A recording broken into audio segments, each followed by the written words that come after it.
Hello மக்களே, இன்றைக்கி வீடியோவில் என்ன பார்க்க போகிறோம்னா காரப்பொரி தான் பார்க்க போகிறோம். அதுக்கு செய்ய தேவையான பொருளை பார்த்துக்கலாம் வாங்க. ஃபஸ்ட்டு வந்து நம்ம பொரி எடுத்துக்கிறோம்.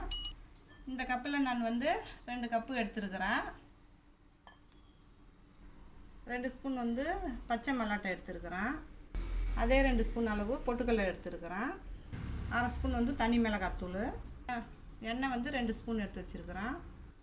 மஞ்சத்தூள் வந்து ஒரு 1/2 ஸ்பூன் போட்டுக்கலாம். பெருங்காயம் 1/4 டீஸ்பூன். 2 கருவேப்பிலை கொத்து. உப்பு வந்து நம்ம பொரிக்கு தேவையானது போட்டுக்கலாம். இப்போ வாங்க எப்படி செய்யுதுன்னு பார்த்துக்கலாம். எண்ணெய் கொஞ்சமாக ஊற்றிக்கலாம். பொரி ஃபஸ்ட்டு வறுத்துக்கலாம். நம்ம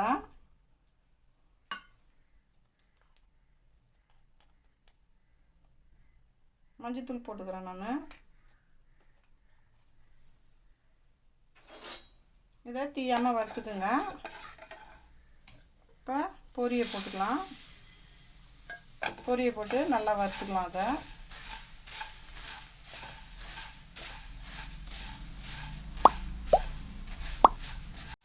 பொரியை வந்து நல்லா தீயாமல் மீடியம் ஃப்ளேம்லேயே வச்சு வறுத்துக்குங்க.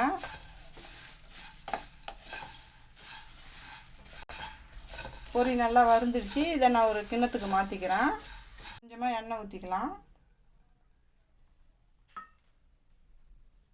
பொட்டுக்கல்லையே இதில் போட்டு நல்லா வறுத்துக்கலாம். தீயாமல் வறுத்துக்கலாம்.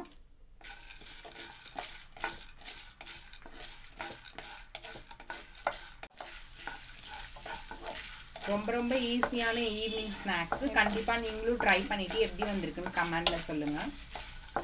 இப்போ எங்கள் ஊரில் மழை பெஞ்சு நின்று இருக்குது. அதனால் வந்து நாங்கள் வந்து காரப்பொரி செஞ்சு சாப்பிட்லான்னு செய்கிறோம்.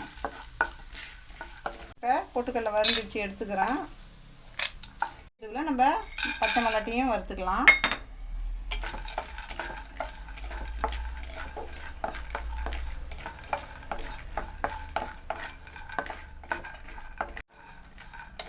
லைட்டாக இது கலர் சேஞ்ச் ஆகணும். சேஞ்ச் ஆனோடனே இதையும் நம்ம ஒரு கிண்ணத்துக்கு மாற்றிக்கலாம். நம்ம மீடியம் ஃப்ளேம்லேயே வச்சு நம்ம வறுத்துக்கலாம். அப்போ தான் இந்த மல்லாட்டை நல்லா சூப்பராக இருக்கும். நல்லா பொரிஞ்சிடுச்சு. இப்போ நான் இதை வந்து வேறு ஒரு பவுலுக்கு எடுத்து வச்சுக்கிறேன். கொஞ்சம் எண்ணெயும் ஊற்றிக்கிறேன். நான் கொஞ்சம் எண்ணெயும் ஊற்றிக்கிறேன். நான் இப்போ பெருங்காய பொடி கொஞ்சோண்டு போட்டுக்கிறேன்.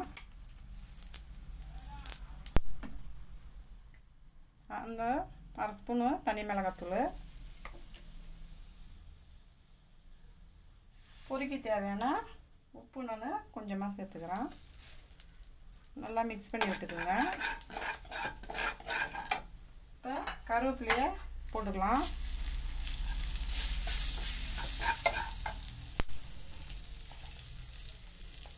கொஞ்சம் மஞ்சத்தூள் போட்டுக்கிறேன். மறுபடியும் நல்லா மிக்ஸ் பண்ணி வச்சுட்டு இப்போ இந்த வறுத்த கடலை,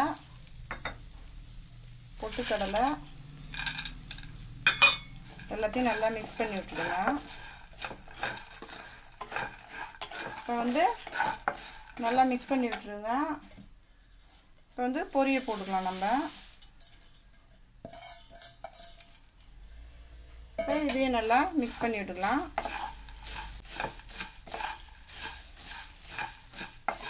வந்து பொரி கூடயே நம்ம மிளகாத்தூள் போடக்கூடாது. எண்ணெயில் போட்டோம்னா தான் அந்த பொரியில் நல்லா மிக்ஸ் ஆகும். அப்போ தான் நமக்கு காரம்லாம் நல்லா அதில் மிக்ஸ் ஆகி வரும். இப்போ நம்ம காரப்பொரி சூப்பராக ரெடி ஆகிடுச்சு. நம்ம காரப்பொரி சூப்பராக ரெடி ஆகிடுச்சு. இந்த வீடியோ பிடிச்சிருந்தா லைக் பண்ணுங்கள், ஷேர் பண்ணுங்கள், கமெண்ட் பண்ணுங்கள். மறக்காமல் நம்ம சேனலை சப்ஸ்கிரைப் பண்ணிவிட்டு பக்கத்தில் இருக்க பெல் ஐக்கான் கிளிக் பண்ணி ஆல்னு கொடுத்துருங்க. தேங்க்ஸ் ஃபார் வாட்சிங்.